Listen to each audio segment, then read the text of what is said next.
The ultimate all-in-one electric homebrewing system is here. The new Grainfather G40 can produce up to 11 gallons of beer and features all the latest advancements in homebrewing technology, including wireless control so you can monitor your brew day from the Grainfather app.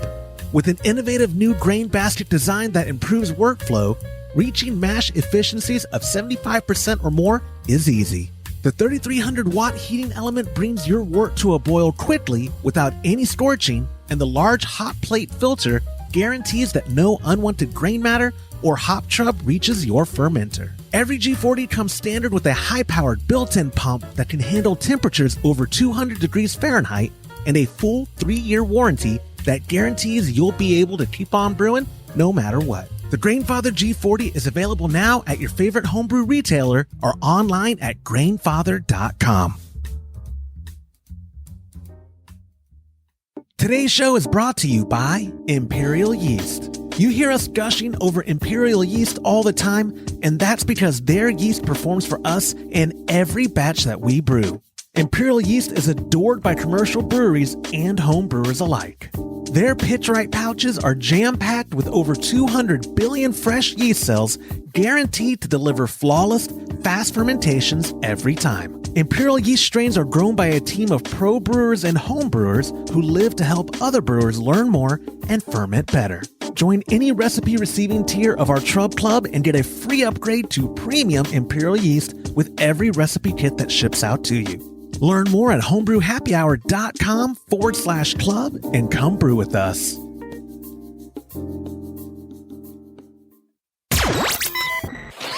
Entertaining shows with content that spreads information and sparks discourse throughout the community. This is the Pearl Media Network. Scenarios for a Jockey Box, self-closing faucets, splitting a brew day between indoors and outdoors, brewing a Rauchbier, and calibrating a hydrometer. This is Homebrew Happy Hour, episode 274.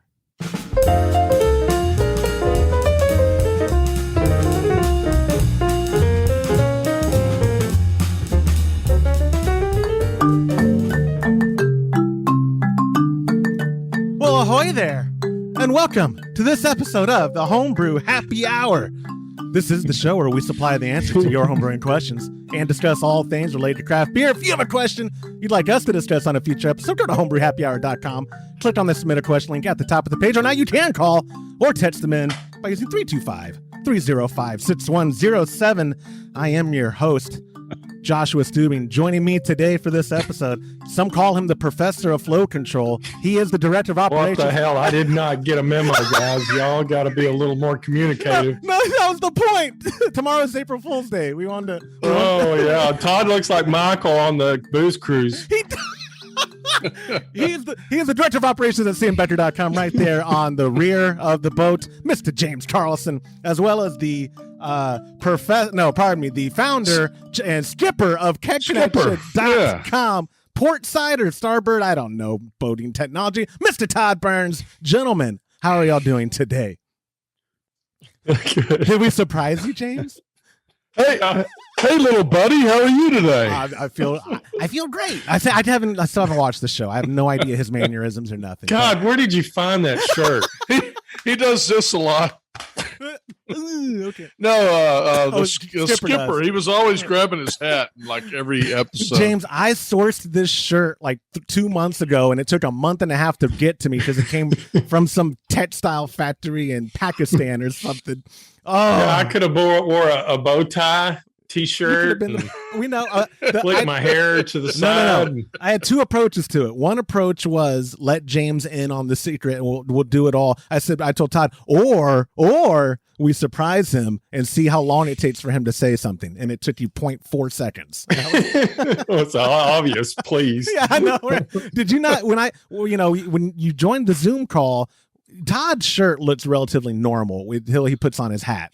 But did you? I feel like out of place wearing this rugby shirt.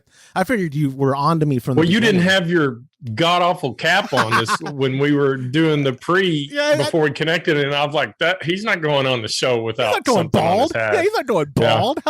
Yeah, you knew. Anyway, welcome to the show. We are happy to have y'all. Tomorrow is April 1st, and sometimes we do things and sometimes we don't. And we wanted to prank on James, so that was our fun. If you're an audio only listener, you're like, okay, get to the content. I don't care, but maybe it's a good time to go to our YouTube channel at youtube.com/homebrew happy hour, because Todd pulls off Skipper to a T. Look at that. Like, absolutely, both of y'all do to a T. Yeah, you should have shaved. I'm sorry, but I looked it up. I don't know. He could go for Dobie Gillis. He looks like Dobie Gillis. Yeah, see, I could if I shaved, I would have looked more like Gilligan, but then I'd have to grow it back out, and it takes me like 2 weeks to grow the beard. I don't want to. Yeah, if we end up going to Homebrew Con and we do club night, maybe we can go as the cast from Gilligan, and I will shave for that, and that would be funny. But anyway, let me get in the small talk before we get to our questions and the rest of the show. Today, literally, because it's the last day of March, is your last call if you want to get on board with our Trub Club recipe of the month, the delicious brown porter there on the screen. Don't try to see it, Todd. You can't. It does ship out with Imperial's Darkness. That's their A10, the A10 strain. It's a delicious recipe. We've had it before. It's fantastic. We're excited to get those out. If you join before today is over, so assuming you're one of the people who listen to it the day of publication, you can still get on that by joining at patreon.com/homebrew happy hour. Look through the various tiers. The top ones are the ones that get the recipe shipped out to them every month or every other month. We did the drawing, or rather, I did the drawing. Let me put it up on the screen for the $50 gift card. And our winner for the month of March's giveaway for this $50 gift card is our buddy Clay Beck. We know Clay. Not the Clay that we've had on the show, but Clay Beck has written in before, and he interacts with us a lot on social media and stuff. So congratulations, Clay. I've already reached out to you, and I've already actually added that as a store credit because you already had a keconnection.com account. So if you are just now finding out by listening to the show, congratulations. You're ready to go. Go buy yourself something nice on Todd's dime, which is the only way I like to spend money. But that is the small talk I have. Besides, I did want to say one thing because I'm kind of proud of it. Cat Connection has been selling these beer line cleaning kits for, since you've existed, maybe, Todd? I mean, it's been a long time. Yeah, a long time. And we put in some effort recently to totally revamp like the marketing on it. So we did a brand new video that's available at our youtube.com/homebrew happy hour, or in the product listing at catconnection.com. But we also, look at this nice little new booklet that we made for the beer line cleaning kit. The instructions, how to use it in 10 easy steps. I'm really happy with how this booklet turned out. And they are shipping with this now, right? I mean, they came in last week. Yeah, they're shipping with that, and there's also, and of course, the video. Yeah. Everything's up and ready for consumption, which is odd with me. So, yeah, you did. We did a nice new video. We had a video already, and we totally revamped it. And what we did was we looked at all the reviews, and anything we found that was negative, we said, why did that person have a bad experience? And we made a lot of changes. We made a new cap for the bottle that totally eliminates any issues with leaking. We kind of showed people how to pour out the bottle in the video so that so it doesn't collapse, or it collapses, but of course you just have to put air back in it. And we changed out, like I said, several parts, and have really made a lot of improvements to it. But it's always been a great product for us, and we're real proud of that. So yeah, it has been a great product for us. And the video, what I thought was funny, you were insistent on having a fresh beer with every take we did, and I kind of think you purposely made us do 55 takes because I was like, you could have done that in one take. Like, no, let's do that again. Fresh beer. Well, yeah, you got to have a fresh beer. By the end of the video, James, he was like, thank you for joining us for this beer line. And then he fell asleep. No, it was actually, and it's been a well-received video. We just published it, like I said, last week, and already getting good reception. And I think people, especially my generation and younger, and y'all have done it too. We've talked about it in person. The YouTubing of like having that in your pocket, you pull it, you're trying to fit something around the house or whatever, or James, well, you know everything about cars, but I'll just say you're working on something and you have a quick question, go to YouTube and boom, you pull it up right there as you're able to work on whatever it is you're doing. I've fixed my toilet a couple times doing it that way, and gardening stuff and I'm trying to think of other things I've used it for, but it's phenomenal. People like the visual aid, I think, when they're using something. Definitely. And all of our product showcase videos tend to be our best viewed content on our YouTube channel, probably because there are people who have no interest in watching us for an hour on a podcast, but they like our insight into how to use a certain product or something. But so yeah, you can go to youtube.com/homebrew happy hour to see that video. Also, again, go to patreon.com/homebrew happy hour if you're interested in brewing with us next month, which next week I'll announce the recipe for April as well as what we're giving away. So with all that said, guys, I do have 4 kind of 5-ish questions for this week. First one's a voicemail coming from our buddy Nick. Hey guys, this is Nick in San Antonio. I had, 2 questions for you. The first one is, there was a gentleman that had called in on your recent episode about a portable keezer. I was curious if in a situation like that, a Jockey Box would be a better decision, or like what application a Jockey Box makes more sense than trying to make some sort of portable keezer and you're dealing with keeping lines clean and stuff like that.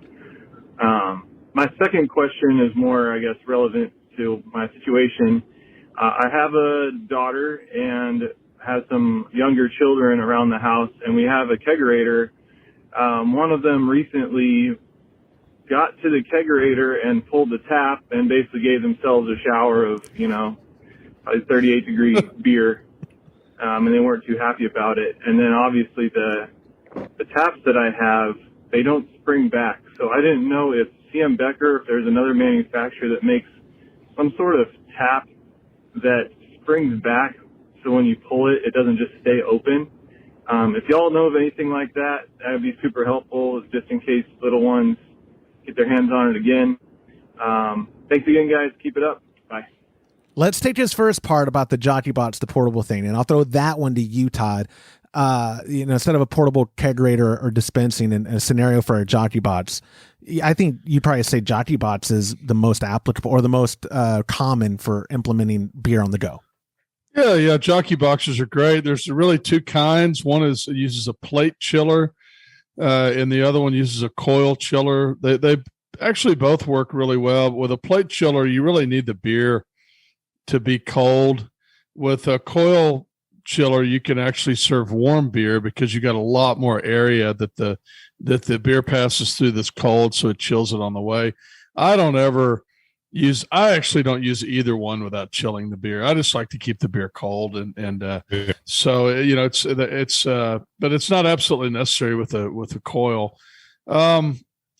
Jockey Boxes work great because of a variety of reasons, but primarily because when that beer's coming out the end, it's cold, and cold beer tends not to foam. So you pretty much eliminate the foaming. It's funny you're asking that question now, because tomorrow morning, my nephew is coming over, and we're going to be building a beer wall dispenser. And what it is, it's a cutout, it's a bar, and then we're going to put 3 taps in it. Now we're going to serve 2 beers and a root beer out of it. And with that, it's going to have pretty long lines coming out the back, going into an insulated trash can with a keg on ice. And, my concern with that is it is going to get warm. So I will go ahead and put some insulation on those lines to keep them as cold as possible when it's not being served. Another thing that happens a lot with these portable type things. So this is for a wedding reception. And at a wedding reception, beer tends to flow almost constantly. And if beer is flowing constantly, you don't have the issues of foaming and the beer getting warm so much. Where a Jockey Box is really nice is if you're at an event where maybe you won't be pouring for 30 minutes or not pouring for 5 minutes, and then you're going back and pouring because it's always cold right there at the end. So yeah, I mean, I use and really like Jockey Boxes. Another thing you can do is with the C. Becker event faucet, you can actually just have it come off either the corny keg liquid side or your Sankey setup in a commercial keg. Go, have a couple of feet of hose and have one of those flow control, and you can really get a good pour with that as well. So there's a lot of different ways to serve portable beer, and they work well depending on the situation. They all work fairly well. When you were talking about the trash can, I was going to ask: are you using or reusing the trash cans that are up there at headquarters above the? Yes, because that's what you used at your 50th birthday, isn't it? That's what y'all came up with, James. We've had those forever. We insulated them with some bubble insulation, and we've had them forever. We loan them out quite a bit. They work great. You use a lot of ice. They work good for that's the other thing about a Jockey Box is, you probably use less ice with the Jockey Box when you're putting beer in a trash can and filling the trash can full of ice. The ice can actually get to the point where you're spending a lot on ice. So that's true. But I do remember at your 50th, because y'all had a short run of tubing to event faucets, because you had 2 trash cans. Sure. And I think you'll actually cut the hole in the lid of that trash can so that the corny keg would fit right through it, to try to let it be as submerged and nice as possible, but not have to. No, there's a hole in the top, but that's just for the lines to come out. It's a small hole. So they were big. Those trash cans were tall enough for the corny kegs to be submerged in ice. Yeah, they were all the way in. Yeah. They go all. They're tall enough. They're NSF rated. When you say trash can, sometimes I say, "Hey, I could loan you a trash can to put your keg in." And they're like, "I don't know if I want to put it in a trash can." These are NSF rated trash cans, containers. They actually are used a lot of times for food storage and things like that. Of course, you don't want to go back and forth between garbage and food, but yeah. No, absolutely not. Yeah, we used them for grains, for bulk grains, when we weren't using those. I forget the name of the style of container. Yeah. But either way, I was just curious because I remember those you have lent those trash cans out a bunch because they do work in a pinch if someone doesn't want to take the time or the money of building out a Jockey Box. Those can work just fine by submerging the keg in ice. It's going to be a lot of ice, but then the event faucet's the real key to that setup, though. Oh yeah, because the event faucet makes all the difference in the world. There's nothing. The absolute worst solution is one of those $3 party faucets coming out of a keg. You usually get a lot of foam for a long time before it calms down, and usually people use a pump on those too. So your beer goes flat really quick. That's a great thing about a Jockey Box and a CO2 setup is you could serve that beer all night. And if you have half a keg left, it's good, for a month or more. So, and that beer, real quick before we go to the second part of Nick's question, is that are they taking away from the beer I drink at the ranch, or did they bring their own beer for the wedding? They're getting beer from Teddy's. Oh, okay, I'm cool with that. Right. And I'm making the root beer. I just made it. In fact, nice. It's in the walk-in. You haven't. I haven't had y'all's home root beer since your 50th birthday. Actually. Oh, really? It's been a long time. Yeah, it was good too. Is it Rainbow Flavors? Is the provider that we use? I think is no.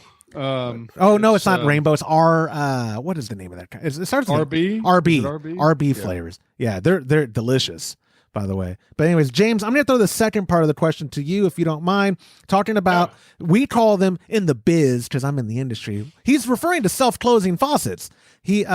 Which is a solution that a lot of people do for convenience and to make sure a tap never stays open accidentally, right?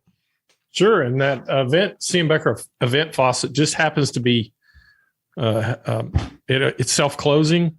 But as far as when on a kegerator, Keyser commercial setup, we do offer a self-closing faucet. There's a couple things you got to do. If you've got the V3S, you just have to change the shank and put a spring that mounts behind. V3S is kind of compact body. So the reason why you have to change the shank out is the shank holds the spring, which pushes against what we call the shaft and seat. So when you open it, it pushes it back into place. So it'll close on its own. Nearly every faucet manufacturer offers a self-closing faucet. Yeah, I was gonna say if he didn't have flow control and he just had standard faucets, but he wanted to get the solution you're talking about, he could call you to customize it. Sure. Or I was gonna say with flow control, can't you just? I mean, even if you don't remove the control mechanism, the adjustment, can't you just shut it all the way off? And in theory, you can, unless that child happen to adjust the lever and the knob, the handle, then if they pulled the handle, it wouldn't dispense anything, right? Right. You just shut the compensator off completely, and that'll move the bullet into the shank and shut the flow off. Another option too is just to uncouple the keg and the kegerator. Or just if you unscrew the handles and take them out on forward seal, there's nothing will let the beer flow, even if you move the compensator or whatever. You're not forward seal, but you were talking about specifically the flow controls. No, forward seal. Or any forward seal. Oh, okay. Well, our forward seal, the C. Becker forward seals, whether they're flow control or not flow control.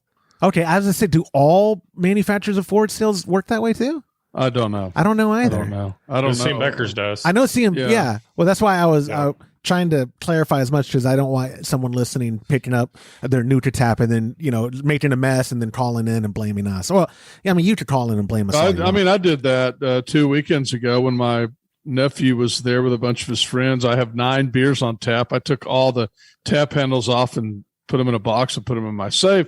And then the bonus of that was Josh came while I was out of town and didn't have any issues there either. So it worked out really well. The first night before y'all got back, when you got back, I floated that keg of amber, if you remember. You did float it. Yeah. So I would say, Nick, for your budget conscious solution, call James or Todd, and they can get you set up with the V3S in whatever configuration, but with the self-closing, if that's what you want to go, or get a flow control. Like the Ed Swans are also very budget friendly, and you can always just turn them back. Yeah, and those are available with self-closing. They are as well. Oh, sweet. But, so double positive. But you can't take the taps off of those, the handles off of those. No. But you could close. You could close the compensator off fully, and then if he didn't have self-closing, I mean. You're very familiar with my parenting skills because you were around when my kids were little. I would just take each one of them and open the tap over their little heads at 38 degrees. And, they'll learn very quickly. They'll learn to not touch Daddy's beer. But also, though, James said the most budget friendly option is just disconnecting your kegs when you're not using them. The liquid side, you don't have to disconnect the gas side, but disconnect the liquid side, and then it doesn't matter if your kid opens or not. And that is the easiest solution in the immediate, right? He can immediately go out there hearing this episode and disconnect the liquid side, and boom. Problem solved. But that's not as fun as all the other solutions that we were talking about. Yeah, remember, Todd? I don't know if these are still a thing. There at one point were faucet locks that parents would buy for their whenever. I think we were in San Marcos and you had gotten some in from a vendor, and I remember thinking like what James proposed here was like, why don't they just disconnect the liquid? Like what? Like that? That's the faucet. I mean, the idea is it's less trouble. You put a faucet lock on, it's locked, but quite frankly, it probably takes longer to put the faucet lock on than it would be to just pull the tab. The problem is so pulling the line is great for 3-year-olds. Faucet locks are good for 15, 16-year-olds. Okay, good point. I don't know. That wouldn't have stopped me. I mean, so James, when James was 16, I could have taken the ends off, turned the compensator down, and disconnected the lines, and he would have connected the lines, put the compensator on, and taken a screwdriver and pushed it down there and gotten that thing open so he could get a beer out of it. I guarantee you. Absolutely. I would have MacGyvered the shit out of it. And that was going to say, the only solution when you have kids like James is to not have beer in the house. Just don't. Just lock it up. I find that the vast majority of kids these days are just not that smart, though. So you don't have to worry about it as much. I was one of those kids. My dad. I was not even clever enough. I don't even know if my dad marked the liquor. Here's what my dad did. He threatened me so much that I believed him. So I didn't even open I thought the liquor cabinet was going to wonder if I touched it. I don't think it would have, but my dad beat into me the concept that if you mess with my stuff, you're going to die. And I believed him. I still believe him. On paper, I've been training jiu-jitsu for like almost 11 years. I could take him on paper, but I don't believe it in my brain. Like, I don't actually think I can take him. But anyways, Nick, thank you so much for submitting that question. A good time to remind y'all, if and when we take your question on a future episode, we do give you a $25 gift card to ketconnection.com when it's a voicemail like Nick's. If it's a text or an email using the submission form at homebrewhappyhour.com, we give you a $15 gift card, which is still pretty good if you're shy about sharing your voice. But this is also a good time to remind people, I need more voicemails. Todd, don't get mad. I accidentally completely deleted our bank of voicemails. I have one left after what we have today. I didn't do it on purpose. I was on my phone, did not realize what I was doing was deleting them.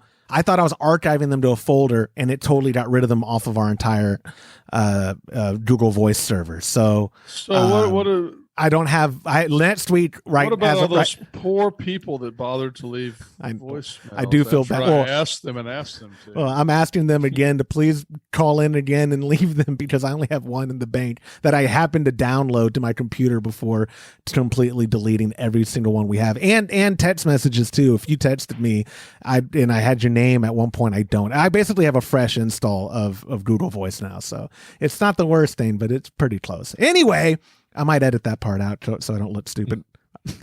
No, I'm not going to edit that out. I already look stupid. Look what I'm wearing. The second question for this week's episode. Yeah, there's no way you could look any less stupid. And that was a very Gilligan thing to do, I think. I've never watched the show, but Skipper, I deleted. I still can't believe you've never watched the show. I think, wow. I mean, there are reruns on in the morning before school, but I couldn't tell you the plot of any episode. And I remember there wasn't much. Get off the island. There wasn't a whole lot of just like Lost. It was like the first ever Lost episode, right?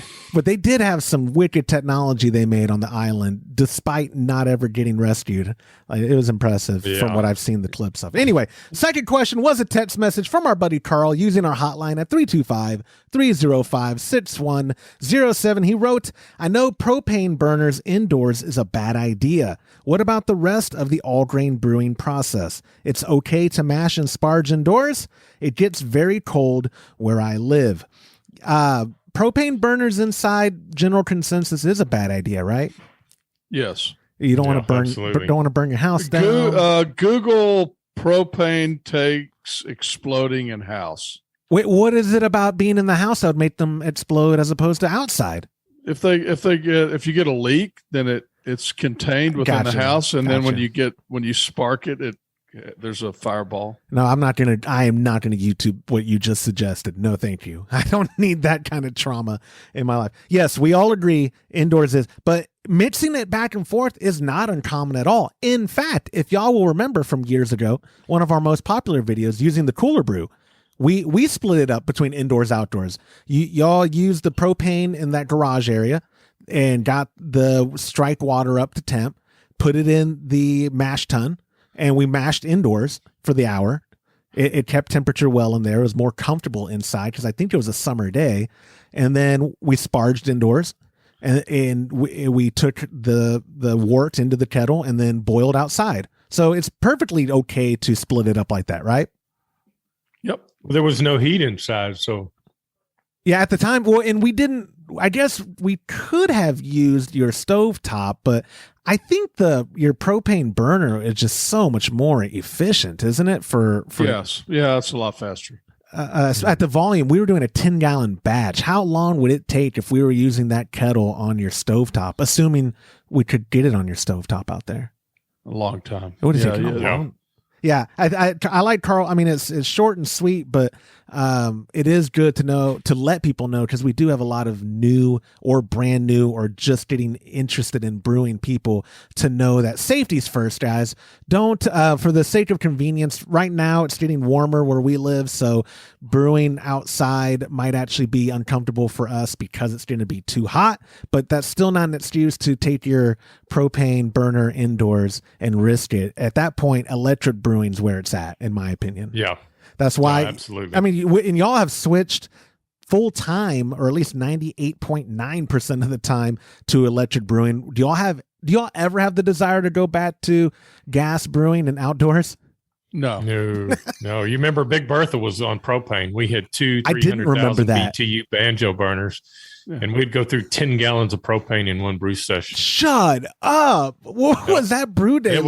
Good Lord. The propane bottle was it was leaving the bottle so fast it would frost up. It would frost up. Yeah. Do y'all have any videos of these brew days? I'd have to go through some old my old laptop and see, because I know we took a lot of pictures when we would do a brew day, but it was amazing what those big burners. Y'all have seen them, those big banjo burners. Yeah.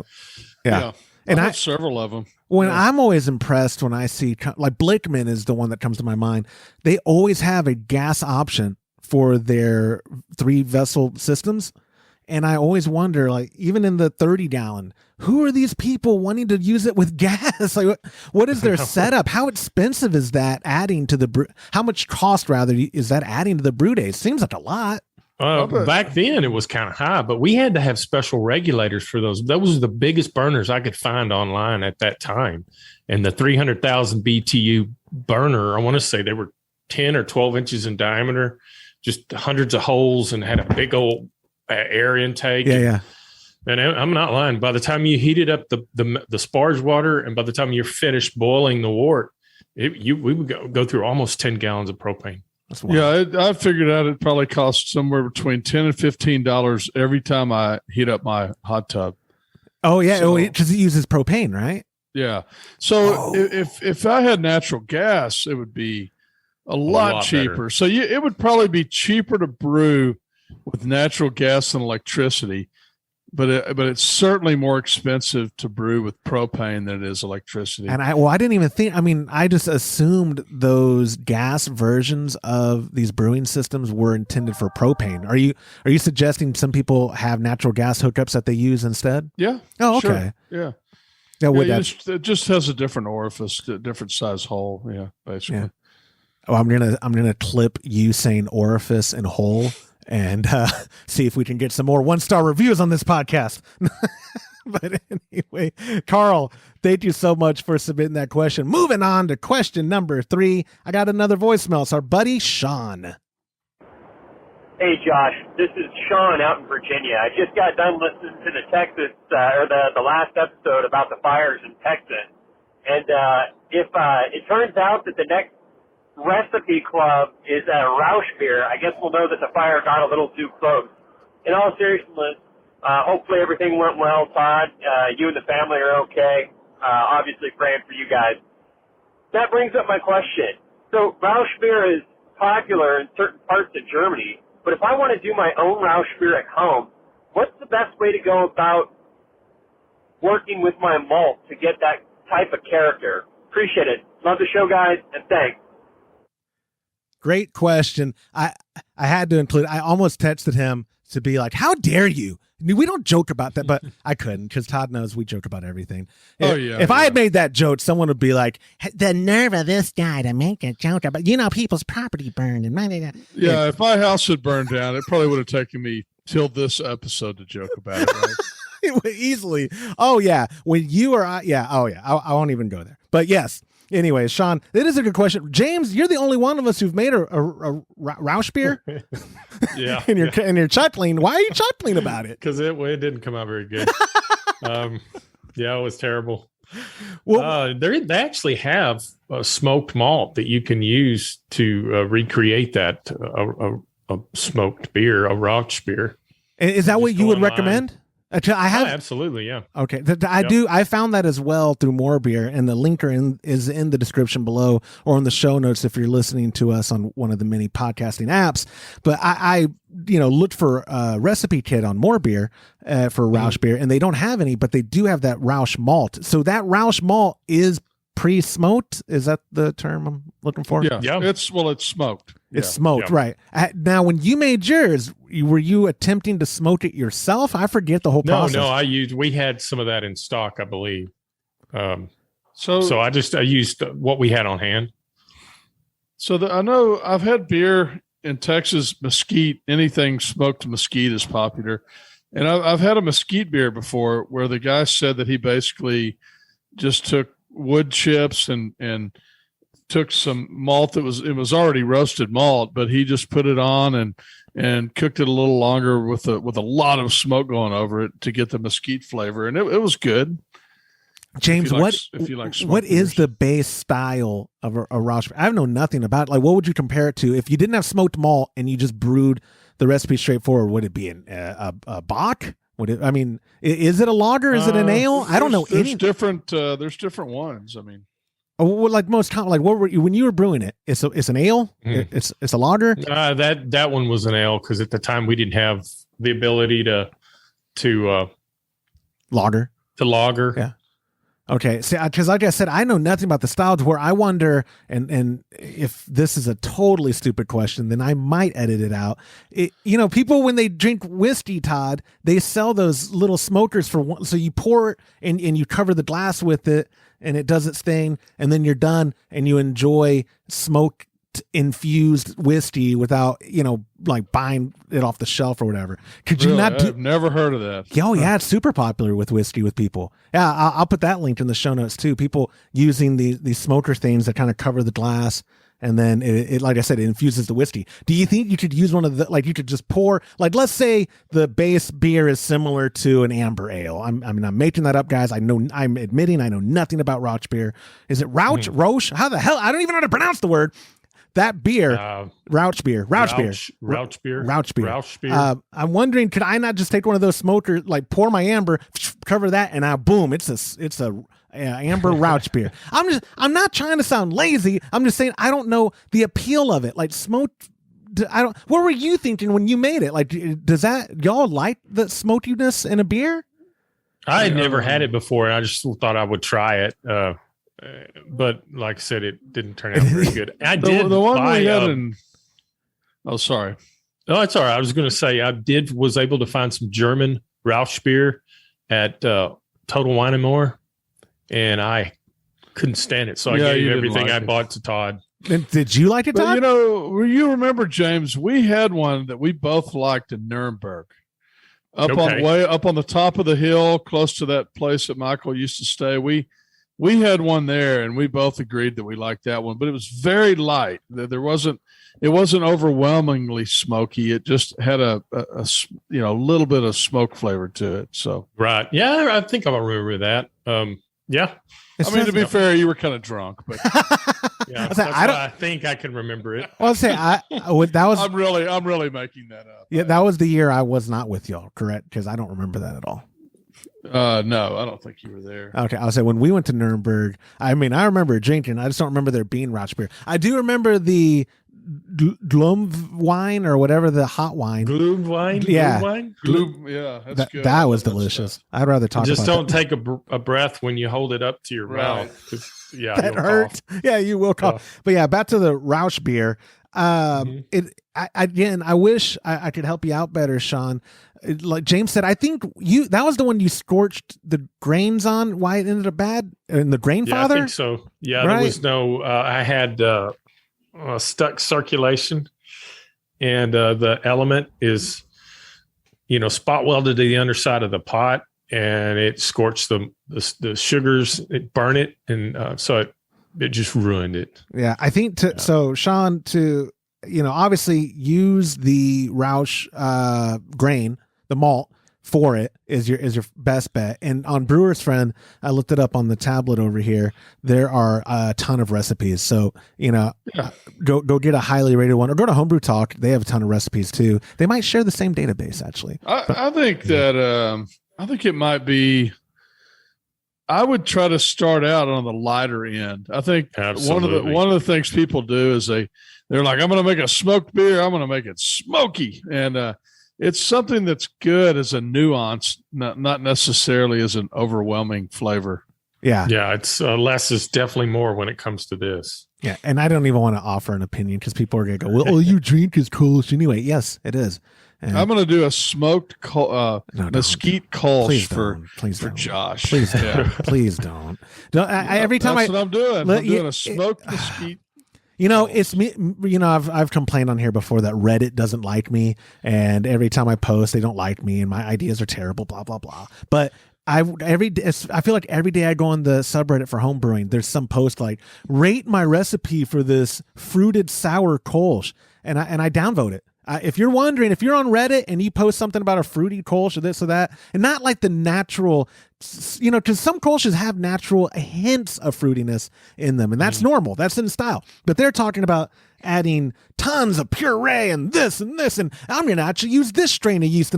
No, I downvote you. It's me, guys. I'm the one downvoting your thread. That's not a Kolsch. Stop it. I put smoked raspberry Kolsch. That's what I'm going to make for you. Oh God! No, you should have said smoked cherry. Yeah, smoked cherry. Yeah. Okay, I'm making you a smoked cherry Kolsch. I hope our buddy Brandon still listens to this show, because I am pleading with you, man, to make more beer to send to us. He's the only person who's made a cherry wheat that is palatable, and it was actually delicious. Yeah, it was it was actually delicious. It wasn't just drinkable, potable. You brought it was out. delicious. I mean, you brought it out, and I like to think of myself as having an open mind. And you brought it out, and I went, "Oh no, I don't like cherry wheat." You did. Oh no, because I've had that god awful one. And Sam Adams. Such a brewery that I've always looked up to because of all the things they've done and started things out, and they've brewed a lot of different kinds of beers. But every once in a while, they make something like a cherry wheat that just it was the worst beer. It was the worst beer ever made. Potentially, I don't know that pickle beer that someone gave us. Was it? That was also abomination. That was Best so made bad. Pickle beer. It was. Yeah, was that Joe who brought it to us? Somebody brought it to us, and I remember like, we'll try. I got one to try it. It was you. Pizza beer. Yeah. Oh, it's terrible. My dad never complains. As y'all know, my dad is not a complainer, right? Right. He's always positive. My sister-in-law brought some of that cherry wheat beer from St. Adams one time, and he opened one and poured it in a glass. He took a sip, and he goes, I don't think I really care for that. That had to be bad. I can see him. Yeah. I can close my eyes and see him doing that. Absolutely. Exactly. Yeah, and he really didn't like it, because if he just only kind of didn't like it, he just would have been like, well, that's interesting, and then would have walked away and poured it out without you seeing. But he actually verbalized how he did not like it. Or my grandmother's most favorite saying of all time. Oh, it's real good. I just don't like it. Did she really? That's fantastic. She would say that. You could give her something to eat, and she'd go, because she didn't want to offend you if you made it. So she'd say, well, that's real good. I just don't like it. Oh, bless her heart. What a good that's the best backhanded. Bless your heart, sweetie. I don't like it. What a wonderful backhanded compliment. That's fantastic. So yeah, Sean, thank you so much for submitting your question. We've got one final question for the sweet show. Came from our buddy Brent, who used the submission form at homebrewhappyhour.com. Brent wrote, "Gentlemen, I hope you are all healthy and happy down there in Texas. I would like to know how to calibrate, or how to ensure that my hydrometer is properly calibrated. My beer lately shows I'm finishing at high ABV, yet I don't feel like it actually is as high as it shows, because I am not feeling it after enjoying a few pints. Maybe my tolerance is sky high. What do you think? Love the podcast and the Trub Club." Oh, you're both y'all raising your hands? What's going on? Todd, you take it first. So what I do is he's very experienced on this, by the way. I owned like 6 of them. Well, it varies between 4 and 6, because I typically break one every time I brew. I insist. I try each one, and I get a different reading, and they're not as accurate as they should be. And I do have one from is it Case, or what was the company that we had years ago? Kessler. Huh? Kessler. They have 2 names, Kessler and Kessler Chase. USA, and whatever that one is. Kessler, I don't remember which brand is their hydrometer, but it's Kessler. Okay. Yeah, so I'll put it in the show notes. Yeah. I bought one of their higher end ones. It's really long and big, and I trust that one, and then I check it with 2 other ones. But it's funny, I've got probably 5 or 6 of them, and 3 of them are really off. And the most accurate ones I have are made in the USA and France. I've got a couple from the United States. I've got one from France. The ones that I own from China are terribly off. I mean, are we talking hydrometers or thermometers? You are talking hydrometers. Hydrometers. Okay. Yeah. How do you you can check them with water? Check them. Duh. Oh my gosh. James, thank you for saving me from myself, because I was about to go, well, how would you check it? James, take it from there. Yeah. Tell everybody, because obviously I knew how to do it, but if someone was listening, how do you calibrate a hydrometer or make sure it's accurate? Just use, I think in the instruction, in most of the time they recommend distilled or RO water and just float it. And I think, correct me if I'm wrong, Todd, we should float at 1. Yeah, and it's always, you have to use the temperature that they calibrated it at originally.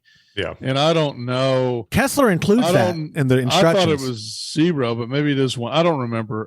Yeah. You know, the problem is you can't calibrate it. You can just know if it's off one way or the other. Good point. No, you're absolutely right. It's actually set, calibrated. I don't really know how they do that, but they do it with, when they put the paper inside, and then they seat it with a little wax and then close it off somehow. They must do it through the top. And then once they've got it done, then they'll heat the top and seal off the glass. I don't know. Yeah, I don't either. They have glass elves that do it. Damn. Yeah. The same people put the ships in the bottles. That is the same people that do the hydrometer. Yep. Same people. I saw in Vegas they have golf balls in bottles, and I was for real like, how the heck is there a golf ball in a bottle? Blew my mind, but I have the mind of like an 8-year-old. But anyway, good point though, Todd, to bring up. Yeah.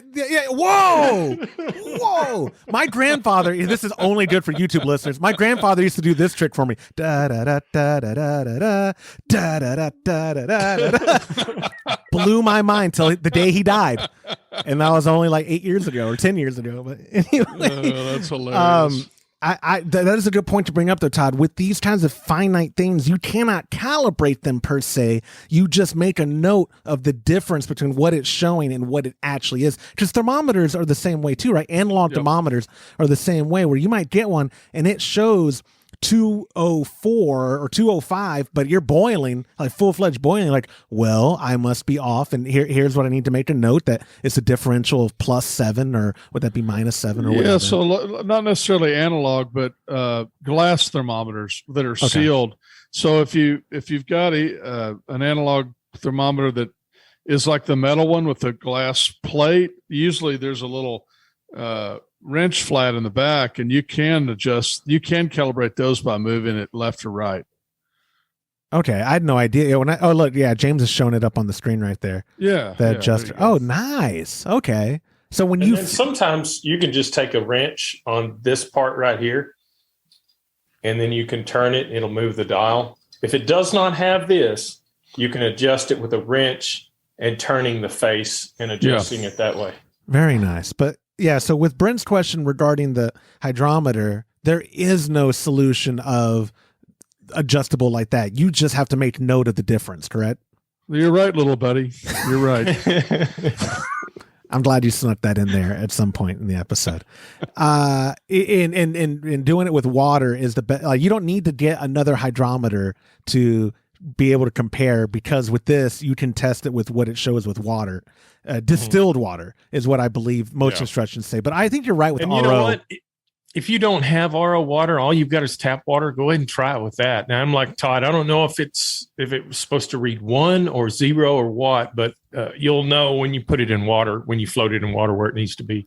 So before we wrap up Brent's question, do y'all think his must be way off if he is suggesting I can drink all these pints and I am not feeling it? Or do you think maybe he's developed a tolerance and we need his family to get involved? I don't know. I mean, no comment. Yeah, I mean, here's the other thing too: is if he's using the same hydrometer for the original reading and the final reading, then it still should be pretty close, right? Oh, that's James? a good point. Yeah, I would think so, because whatever it's off on the start will make up for the difference on what it's off. You're right, absolutely right. I didn't even think about that. So it should, yeah. So yeah, I mean, kidding aside, obviously, I can't hide when I'm drinking boozy beer. Like Todd can attest to that. He knows when I've had like that amber beer, and I was drinking in 8-ounce increments. I had 3 or 4, and after the 4th one, I was like, I'm gonna get another one of these. I was like, yeah, that's what I call one of those call your ex-girlfriend beers. You were, and I said, you should probably slow down, little buddy. You did.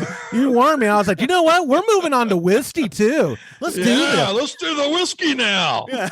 That's what my brother does. It is what your brother. He gets all excited. He goes, let's drink whiskey now. Yeah, and then the shirt comes off, beer. and then we have body hair Yeah, it gets all kind of weird when your brother's around. Oh, yeah. But I did win the body hair contest for any of those listening who were interested, only because he had happened to shave right before the contest. That was one of the few $5 bets I've ever won from his Todd. wife had him waxed. Oh, that's what it was. That's right. 64-year-old man or whatever getting his body waxed. Come on. Yeah. I'm not going to make any comments. I'm sure they would be politically incorrect. So. Yeah, whatever, Pierce Jr., more power to you. But anyways, yeah, so Brent, Todd, you brought up another good point about it should not be that far off if you're using the same hydrometer for OG and final gravity. So, I wonder what is going on. Brent, maybe follow up with us and let us know, like, what is it showing it's finishing at? And maybe we could help you troubleshoot there. Like, because the style probably matters. Again, starting gravity and final gravity, all that stuff matters. If you give us the details, I'll forward them to James and he will help us out. So, anyways, guys, that's all I have for this week's episode. Whoa. I thought this was supposed to be a 3-hour show. Oh, gosh. No, I've got things to do. A 3-hour show. Yeah. Oh, gosh. Thank you all for your time.